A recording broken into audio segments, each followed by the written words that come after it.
boa noite a você que está me acompanhando aqui no canal Portal FANF1 no YouTube. Hoje vamos fazer um programa especial. Vamos trazer uma reprise dos principais momentos dos nossos encontros das últimas semanas. Lembrando a você que esse encontro aqui nosso ainda é provisório. Vem aí um novo projeto de jornalismo que tenho certeza que você vai se amarrar e vai trazer a sua audiência para mim de segunda a sexta-feira, sempre às 19 horas aqui no nosso canal Portal FANF1 no YouTube. Acompanhe comigo os melhores momentos, muito bacana. Vamos nessa! Tem aqui um contraponto à sua fala. João Augusto Chagas, ele diz o seguinte... É o filho do prefeito. Engraçado, se faz festa, reclama. Se não faz, reclama também. Festa é recursos para o município, é o comércio fomentando, todo mundo ganha. Aí ele continua. Marcela, você precisa aprender que não existem candidatos nesse momento, apenas pré-candidatos. Na visão dessa, aí bota entre aspas, repórter, é que Poço é a pior cidade do estado, pois ela só enxerga o errado. Marcela, você não ouve a todos, você ouve um lado só. E aí depois vem a Maria Vitória e diz, arrasa demais, Marcela. Vamos lá. João, ele acredito eu que ele seja... Obrigada pela audiência, inclusive. Significa que a oposição está me assistindo, as pessoas que discordam de mim. Já está aprendendo.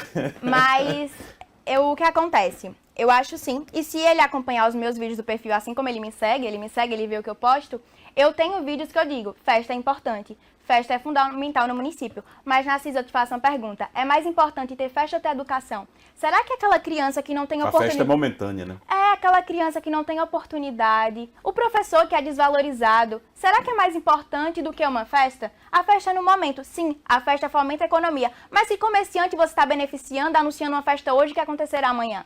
O comerciante não se prepara. Então, a gente tem que, sim, ter festa, mas a gente também precisa que o município seja bom. Não adianta ter publicidade dizendo que o município é perfeito se quem está vivendo lá está sofrendo. E sobre ele dizer que eu sou a repórter que escuta um lado, eu não escuto um lado. Eu posso escutar um lado, mas o lado que eu estou escutando é da população, a população que está sofrendo.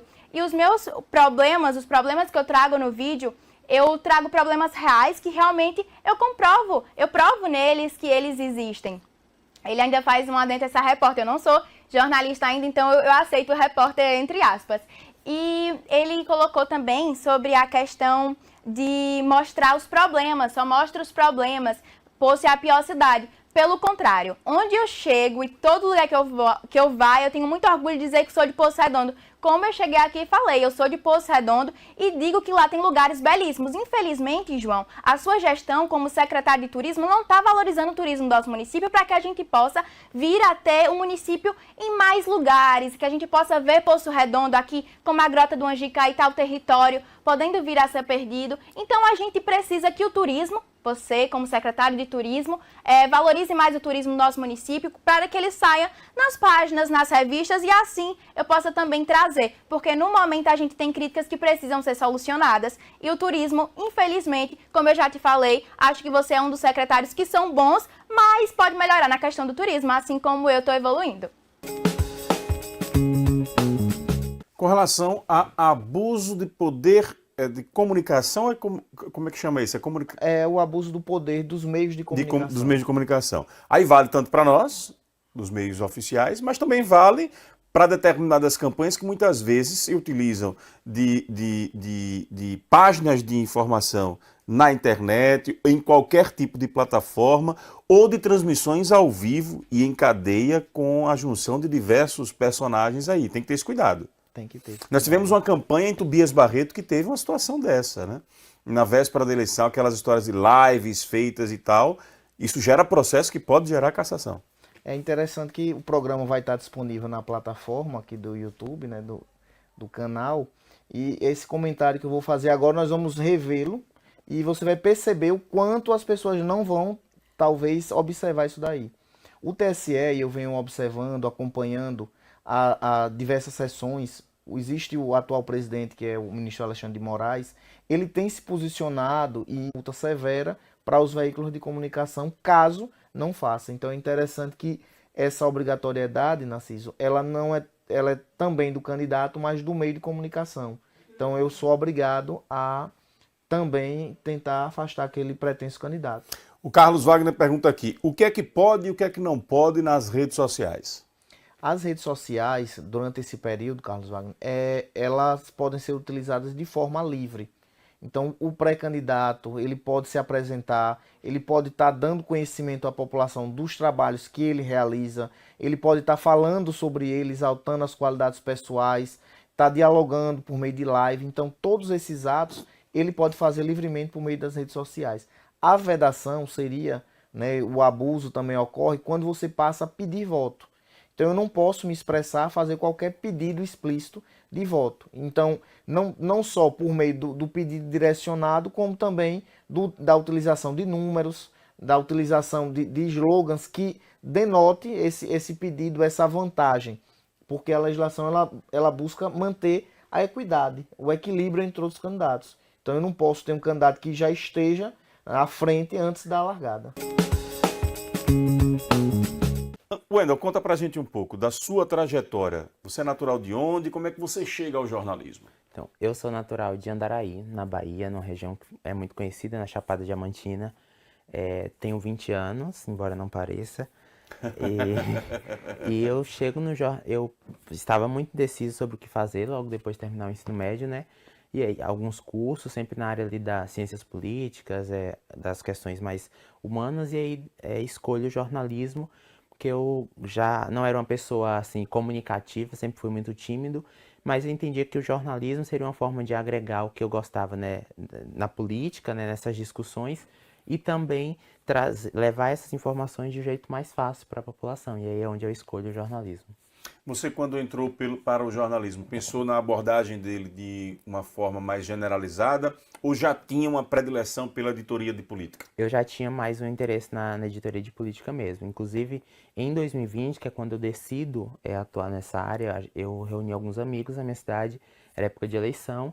A gente cria um blog, um site gratuito, para falar um pouco sobre as questões da juventude, a importância de estar atento às propostas dos postulantes à prefeitura. E aí é onde eu inicio, essa empreitada não avançou, eu continuei e depois fui entrando na faculdade e alçando voos maiores. Me conta uma coisa, como é que você chega para esse trabalho de correspondente da Carta Capital? Em março de 2021, tinha ali já uma articulação com alguns amigos. Lá na minha cidade tem uma região única da Chapada Diamantina, que é o chamado Jaré. Mescla elementos de várias culturas que foram sendo colecionadas durante o processo de exploração do diamante em alguns municípios ali da região. E aí a gente começa a querer entender um pouco, né, falar com algumas pessoas que são adeptas dessa religião. A gente começa a pesquisar, só que logo vem a pandemia. A gente já tinha um material interessante, bem construído, e foi na época que o Itamar Vieira Júnior lançou aquele livro Torto Arado, que fala sobre o Jaré, é ambientado na Chapada. Então a gente pensou, por que não usar esse material que a gente tinha, pegar e divulgar, né? Trazer. Inicialmente foi algo mais pequeno, a gente não pensou a proporção, e aí eu enviei para alguns veículos, o Globo, Jornal Globo, Folha, alguns veículos também independentes. 2 veículos retornaram os contatos que a gente fez, foi a Carta e a Folha. Folha a gente não avançou nas negociações, e aí foi onde eu publiquei essa primeira reportagem. E aí depois disso, né, eu continuo fazendo algumas notas ali, freelancer, e em 2022 que eu sou oficializado na equipe de repórteres aqui em Sergipe, justamente também pela cobertura do caso Genivaldo. No caso Genivaldo, você fez várias matérias para a Carta? Eu fiz algumas, a gente estava ali no início das nossas conversas, fiz algumas sobre o caso, e aí depois disso eu passei a acompanhar mais de perto. Você continua atuando com a Carta Capital? Sim, continuo há 1 ano e alguma coisa. Traz pra gente assim um exemplo de matérias do que você já produziu, que conteúdos você já apresentou lá para a revista. Lá eu escrevo no site, né, no site da revista, é uma equipe à parte, basicamente sobre política, judiciário, às vezes direitos humanos, economia também e educação. Algumas matérias que eu fiz, que eu gosto bastante de citar, né, são fora da área de política, mas são muito interessantes e ajudam a gente também a refletir sobre as nossas próprias práticas. Eu fiz uma reportagem recentemente sobre um caso de um terreiro de candomblé no Recôncavo da Bahia, que era alvo de de muita violência, né, e numa disputa envolvendo grilagem de terras também. E mais recentemente eu tenho acompanhado mais de perto a sucessão aqui em Aracaju. A gente publicou reportagens sobre o cenário pré-eleitoral e o bate-cabeça no PT, na definição do candidato, e agora mais recentemente sobre a intenção do ex-deputado André Moura de pavimentar o caminho da sua filha na disputa. Então vamos pegar por aí. Como é que você está vendo um pouco esse cenário aqui em Aracaju, como um jovem que tem essa perspectiva, esse olhar diferenciado também, né? Eu costumo dizer que na juventude a gente é aflorado por algumas outras visões, que quando a vida madura vai se aproximando, a gente acaba perdendo um pouco essas perspectivas. Faz parte do processo de amadurecimento natural. Como é que você está vendo, enquanto um jovem jornalista, esse processo aqui em Aracaju? Eu estou vendo um cenário muito pulverizado, né? Ainda é muito nebuloso dizer ainda quem será o candidato, apesar de a gente ter alguns favoritos, pretensos favoritos, mas de maneira geral, e a preço de hoje, pode ser que amanhã mude, a gente tem um cenário muito pulverizado em razão das motivações de cada grupo, né? De cada personagem nesse tabuleiro. A gente teve a reunião, né? Que você trouxe na segunda-feira passada. E aí esse é o cenário que é refletido para a população, né? De muitos candidatos, de uma preocupação de ter um nome de consenso, de ter uma unidade, para não fragilizar o grupo do prefeito Edivaldo Nogueira.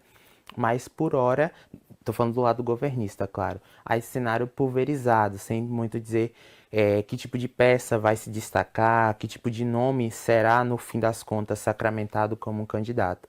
Agora, no outro campo, o campo da esquerda, eu também vejo essa pulverização, mas de uma forma mais contida, digamos assim. A gente tem poucos nomes, né? Por exemplo, no PT, são poucos os nomes que se colocam nessa disputa. Pelo próprio rito do PT também tem toda uma discussão interna para se definir o candidato, mas no início já teve mais bate-cabeça, já teve mais entreveiro ali. E ainda há divisão, né? PT, PSOL, com nomes que podem vir separados sem nesse falar, campo. pode ser que... E o nome da Emília Corrêa, como é que você analisa? Eu acho que a Emília é um nome forte, que se ela sair, ela tem grandes chances de ir para um eventual segundo turno, né? Só que ela vai, claro, se for candidata, trabalhar nessa perspectiva de arregimentar esse apoio da direita aqui no estado, ser representante e muito possivelmente colher algum tipo de dividendo eleitoral ali do ex-presidente Jair Bolsonaro. Só que eu acho que a título de hoje ela não tem se mostrado tão interessada de sair nessa disputa. Não sei dizer o porquê, claro, mas me parece que ela ainda tem refletido a respeito dessa decisão de ser candidata ou não. No cenário nacional, como é que você está observando um pouco as diferenças do Lula, do chamado Lula 3 para os governos anteriores do presidente Lula, essa relação com o Congresso que é conflituosa, que às vezes é de paz e amor, de ódio e paixão, né? Sim, eu acho que um detalhe que é inegociável para mim desse terceiro mandato do presidente Lula é a relação com a comunidade internacional. A gente veio de 4 anos em que o Brasil era considerado um pária internacional, e isso não sou eu que estou dizendo, especialistas defendem essa mesma tese, né, de que o Brasil se isolou, de certa forma, das demais nações, e o presidente Lula, ao chegar no Palácio do Planalto, ele tenta retomar essas relações, o que eu acho muito positivo para um país como o Brasil, que depende muito de outros países, né? E num detalhe assim negativo, digamos, desse sentido, é justamente essa relação com o Congresso. A gente geralmente ouve muito parlamentar dizendo que o presidente Lula já não é mais o mesmo de 2003, né, quando ele recebia parlamentares do chamado Centrão na residência oficial para confraternizar, para negociar, fazer aquela conversa ao pé do ouvido, prometer um cargo ali no segundo escalão. Então há essa reclamação, e eu acho que nesse momento esse é o maior calcanhar de Aquiles do governo federal desse terceiro mandato, né? Há muita preocupação em criar uma base sólida, mas por outro lado há muito bate-cabeça nessa relação com o Palácio do Planalto, ele tendo que ligar para o presidente da Câmara, Arthur Lira, para negociar ponto a ponto de votação, e isso acaba por desgastar muito a gestão e tira dos ministros responsáveis por essa articulação essa atribuição. Você acompanhando um pouco o comportamento do presidente Lula, você não acha que de vez em quando, desnecessariamente, ele puxa a polarização para o centro do debate? Sim, sim, mas eu acredito, né, eu falava há uns dias com um cientista político, E ele reforçava justamente essa questão de que sem a polarização, acaba por o Lula ficar um pouco descanteado, né? Então ele sempre tem que reforçar essa polarização. E recentemente ele fez isso, trazendo para centro do debate, inclusive a despeito da própria recomendação de pessoas muito próximas a ele, falar que a eleição em 2024 repetiria o pleito de 2022, né, de Lula e Bolsonaro. Muita gente do PT não gostou daquela declaração, achava que ela não deveria ser dita naquele momento, mas isso mostra que vez ou outra Lula tende a recorrer a esse expediente para se manter talvez no holofote. Aproveitando que a gente está falando nisso, né, o prefeito de Aracaju, Edivaldo Nogueira, conseguiu aí um empréstimo que foi aprovado no Senado, 500 milhões de reais, que serão aplicados em obras estruturantes, né, em toda Aracaju. Em entrevista à imprensa, Edivaldo Nogueira afirmou, ele foi categórico ao afirmar, que essa obra que ele iria realizar da rodovia dos Náufragos até os Três Porquinhos, que ligava esse condomínio aí da Laredo, seria o divisor de águas para resolver de uma vez por todas a questão da drenagem e macrodrenagem, a questão dos alagamentos naquela região. A minha pergunta é, você concorda que com essa fala do prefeito Edivaldo Nogueira, essa obra que ele vai fazer naquela região ali da Aruana, ela resolve de fato? Eu concordo que a gente precisa dos 300 milhões de reais. São 300 milhões de reais, eu concordo, a gente tem muitas obras que são necessárias para serem executadas na zona de expansão de Aracaju.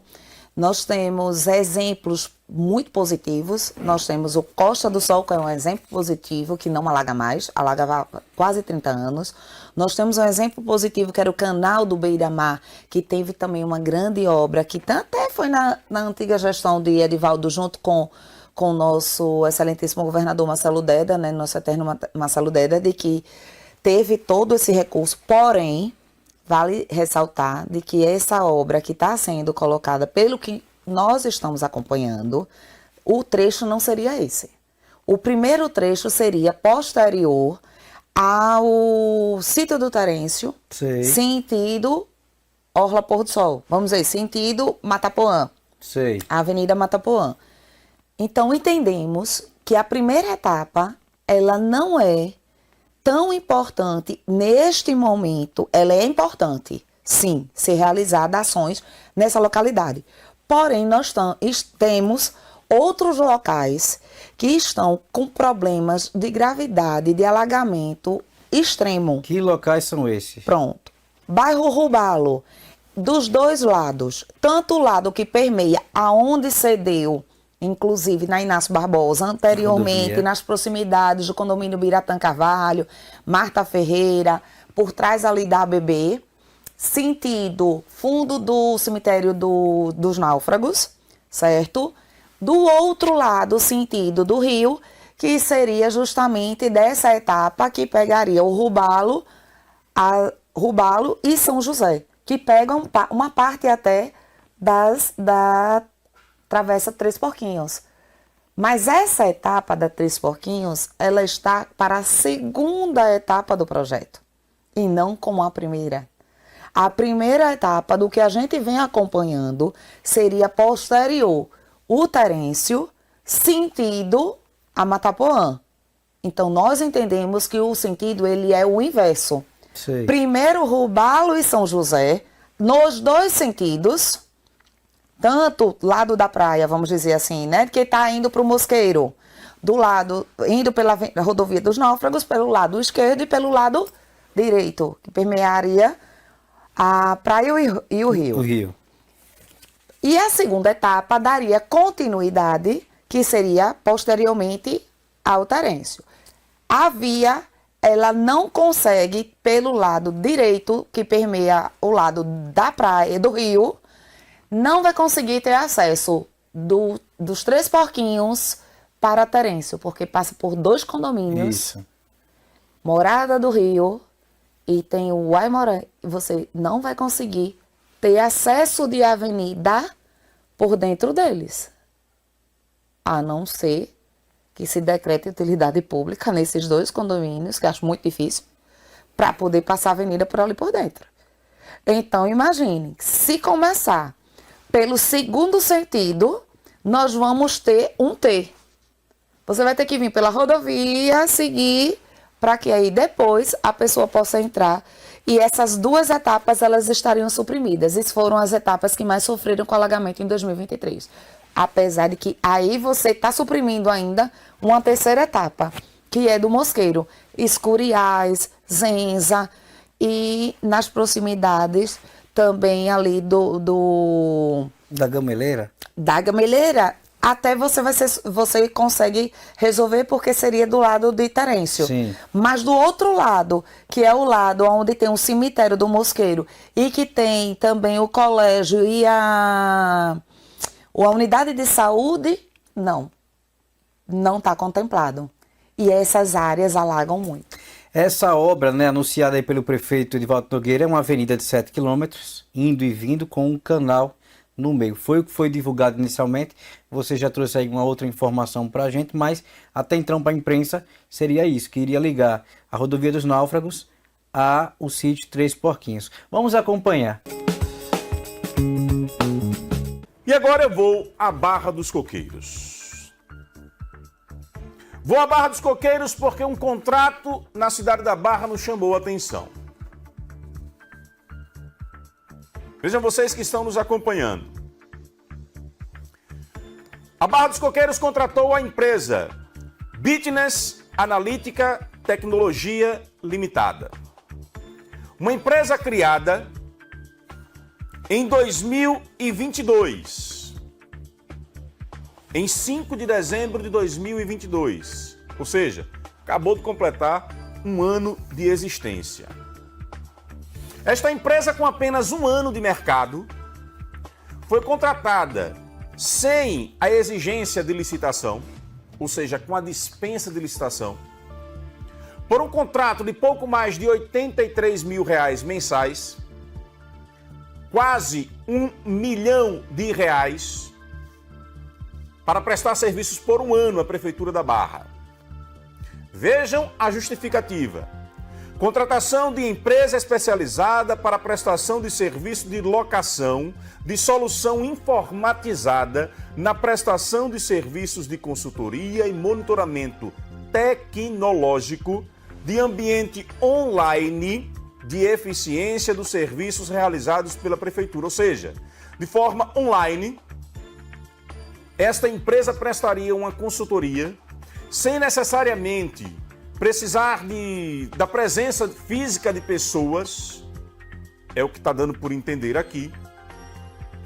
Um sistema ele totalmente funcionando por inteligência artificial, é o que está inclusive na justificativa da dispensa de licitação. É o uso da inteligência artificial para monitorar como a população da Barra dos Coqueiros está avaliando os serviços públicos prestados. Não é interessante isso? Eu nunca, com sinceridade, tinha ouvido falar em algo desse tipo em qualquer outra cidade de Sergipe. Posso até estar enganado e errado e ser ignorante nesse sentido. E peço desculpas pela minha ignorância se existir algum outro contrato desse tipo. Mas me chamou a atenção, primeiro, por que uma empresa de um ano consegue a justificativa para não participar de uma licitação, ser contratada diretamente? Segundo a justificativa, ela possui uma tecnologia própria e única no Brasil. Alguns questionamentos vieram à minha cabeça. E estes questionamentos já estão sendo feitos oficialmente por nosso portal, @portalfanf1, ou fanf1.com.br, melhor dizendo, a assessoria de comunicação, a Secretaria de Comunicação da Barra dos Coqueiros. Primeiro, como é que esse serviço é prestado? O contrato foi assinado em novembro. Então nós já temos novembro, dezembro e estamos no mês de janeiro. Estaríamos aí no terceiro mês de execução desse serviço. Que relatórios essa empresa já produziu? Qual é a avaliação apresentada por este sistema para a Prefeitura da Barra? Quando ele fala aqui de geolocalização, é o seguinte: todos os nossos celulares possuem aquela localização, correto? Então o que é que essa empresa faria? Iria fazer um monitoramento por geolocalização, pega lá um bairro da Barra dos Coqueiros. Por contato online com o cidadão, com a cidadã da Barra, eles iriam conseguir monitorar se a população está ou não satisfeita com a saúde, está ou não satisfeita com a educação, está ou não satisfeita com o transporte público e assim sucessivamente. Interessante isso, né? Prefeito Alberto está inaugurando uma modalidade nova de gestão. Inteligência artificial utilizada para monitorar serviços públicos na Barra. R$1 milhão em contrato. Dispensa de licitação. É ou não é interessante esta informação? Como é que se dá esse serviço e qual o efeito prático dele para a vida das pessoas? Será que não seria melhor, ao invés de fazer esse monitoramento online, pegar este R$1 milhão e investir diretamente nos serviços públicos? Por exemplo, se a gente for perguntar ao cidadão e à cidadã da Barra, ei, você que está aqui com sua rua sem calçamento, você quer ser monitorado de forma online para saber se você está satisfeito ou insatisfeito com a prefeitura ou você quer sua rua calçada? O que será que o cidadão e a cidadã responderia? Uma série de questionamentos nós estamos fazendo. Inclusive, já entregamos este contrato para a nossa assessoria jurídica, para uma avaliação mais minuciosa dele, para uma pesquisa mais minuciosa do histórico desta empresa. Quais outras prefeituras com as quais ela presta serviço no Brasil? Se ela presta serviços para governos estaduais, para o governo federal, onde é que ela está em atuação? Para sabermos quais as referências de outros serviços. Porque na justificativa apresentada para a comissão de licitação, nós não encontramos comprovações das prestações de serviço dessa empresa para outros entes públicos do Brasil. Pode ser que não esteja ali a informação, pode ser que esteja em algum outro documento que fez parte do montante de arquivos que foram entregues à comissão de licitação. É por estes motivos que nós estamos entregando à Secretaria de Comunicação este questionamento. Que tecnologia é essa? Tão exclusiva, tão inédita, criada por esta empresa que justificou a contratação dela sem licitação. Uma empresa que é de Fortaleza, do estado do Ceará. O contato do administrador, do sócio-administrador, é de Brasília, pelo que nós pesquisamos. Mas a empresa está registrada no Ceará, em Fortaleza. Será que lá ela possui contrato com algum ente federativo lá, ou seja, com o governo do estado ou com alguma prefeitura? Nós queremos saber. De onde surgiu essa ideia de monitoramento online? Narciso, isso é novidade em Sergipe? Não. Teve monitoramento online em Sergipe. Teve pesquisa eleitoral em Sergipe feita por monitoramento online. Pesquisa que esteve vinculada, segundo informações de bastidores, à campanha do senador Rogério Carvalho, que é aliado do prefeito Alberto da Barra. Talvez vendo essa inovação na eleição, e esta empresa que prestou serviços para a campanha de Rogério, e segundo informações também para o Partido dos Trabalhadores em todo o Brasil, talvez observando isso, esta empresa tenha se sentido motivado a contratar uma empresa específica para ele. Mais do que isso, recentemente, esta empresa de pesquisa que utiliza a inteligência artificial também para fazer seus levantamentos em todo o Brasil, publicou a avaliação dos governadores dos 27 estados da federação. Sabe como? Também através de pesquisa online, recrutamento online. Agora, veja, se tem uma empresa de pesquisa que faz esse tipo de análise de monitoramento, de avaliação de gestores, também de forma online, será que elas não seriam concorrentes? A Bitness Analytica, com a Atlas Intel, que foi a empresa que atuou em 2022 e que fez a avaliação dos governadores agora. Será que essas tecnologias delas não são iguais e que, portanto, não estariam aí amparadas para a dispensa de licitação? É um questionamento que me vem aqui agora. Diego Rios, acrescenta aí, hein? Nos dados para a matéria do portal FanFinU, que vai sair amanhã. quando recebermos todas as respostas da Secretaria de Comunicação. Esta é uma informação exclusiva nossa.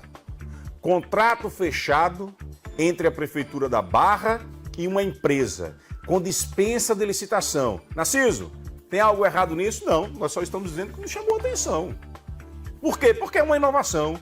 É o uso da inteligência artificial para monitorar os serviços públicos, com um valor vultuoso de R$1 milhão. Qual o efeito prático disso na vida das pessoas? É o que a Prefeitura da Barra precisa nos justificar para entendermos o porquê dessa licitação. Amanhã, no fanf1.com.br, as respostas da Prefeitura da Barra dos Coqueiros. E vou falar sobre a cidade de Nossa Senhora do Socorro. Afinal de contas, Carminha Paiva vai ou não vai ser candidata a prefeita? A candidatura do prefeito, dizem nos bastidores até então, que é a do secretário Renato Nogueira. Existem outros nomes também, cotados e citados. A deputada Carminha Paiva, que exerce mandato eleita na última eleição na Assembleia Legislativa de Sergipe, é tida como o nome de salvação. É querida pela população, foi secretária de assistência e seria o trunfo do prefeito Hinaldo para tentar fazer com que o seu grupo se perpetue no comando da cidade de Nossa Senhora do Socorro. Só que a legislação diz que cônjuges não podem ser candidatos para evitar a perpetuação do poder de famílias. Várias candidaturas no Brasil já foram impugnadas por este motivo. Em Socorro, dizem que movimentações estão acontecendo para que seja viabilizada a candidatura de Carminha, com a argumentação de que ela não possui união estável com o prefeito Hinaldo, é apenas ou foi apenas uma namorada durante uma época, ou é uma namorada dele. Quem vai nos responder para a gente se Carminha é ou não é esposa de Hinaldo e se, portanto, estaria enquadrada na condição de não ter a elegibilidade para a eleição municipal por ser, então, esposa, é ela própria. Sabe como? Com exclusividade para você agora. Um documento de 2021. Põe no ar, produção. Um documento de 2021, que é um termo de declaração. Feito por quem? Por Maria do Carmo Paiva da Silva, a Carminha. O que é que ela diz nesse documento? Ela relatou para a Polícia Civil um ataque que foi feito ao padre Hinaldo com tintas amarelas que teriam sido jogadas em um veículo do prefeito de Nossa Senhora do Socorro no ano de 2021. O documento, ele é... Cadê a data dele aqui, produção? Do dia 21 de dezembro de 2021. Nós tivemos acesso a ele esta semana. Vamos apurar com muito rigor para não darmos nenhum tipo de informação incorreta para você. Por que eu digo que é a Carminha que vai responder se ela é ou não é esposa de Hinaldo? Porque é ela quem diz à Polícia Civil. Vejam no texto. Ela diz aqui, ó, claramente... Relata a declarante que no dia 8 de dezembro, por volta das 9 horas, ao chegar na garagem de sua residência, percebeu que o veículo modelo Corolla, de propriedade do seu esposo, ou seja, ela disse à polícia que Hinaldo é esposo dela, estava danificado com diversas marcas de tinta de cor amarela, que toda a parte dianteira do veículo estava com marcas de tinta, que ao chegar do lado de fora da residência, percebeu que as paredes e portões também estavam sujos com a mesma tinta amarela e que na calçada da residência estava escrito com a mesma tinta amarela, abre aspas, padre, respeita o povo. Que tais ações foram com o intuito de atingir o seu esposo, Hinaldo. Quem disse isso? Carminha Paiva. Foi a Polícia Civil e disse, é fim de mistério, gente. Ela própria disse à Polícia Civil que Hinaldo é esposo dela. Será que é uma água no chope daqueles que no agrupamento de Hinaldo torciam para que fosse ela a candidata, para tentar salvar aí a candidatura do agrupamento? Ou será que ela conseguirá provar que deu por engano essa declaração à Polícia Civil e vai conseguir reverter esta situação. O ano está só começando, né? Mas começa com essa revelação para você. Carminha assume que é esposa de Padre Naldo em declaração para a Polícia Civil. Se ela é esposa, está impedida pela lei de ser candidata. E aí, gostou? Achou bacana? Rapaz, que entrevistas, hein? Muito legal mesmo. Lembre-se sempre, esses vídeos você encontra aqui no nosso canal Portal Fã F1. É só você ir lá no Ao Vivo, na abazinha Ao Vivo, que você vai poder rever todos eles. Compartilha com seus contatos, põe nas suas redes sociais, põe no Stories aí do seu Instagram, enfim, nos ajuda a divulgar o nosso canal. Se ainda não segue, passa a seguir, dá um like naquele vídeo que você gostou. Obrigado por sua companhia na noite dessa sexta-feira. Lembrando que segunda-feira nós temos um encontro marcado. Lembrando que Narciso Machado é vestido pelas lojas Vibonati. Obrigado pela parceria às lojas Vibonati por acreditar nesse nosso projeto. Até segunda. Boa noite, bom final de semana.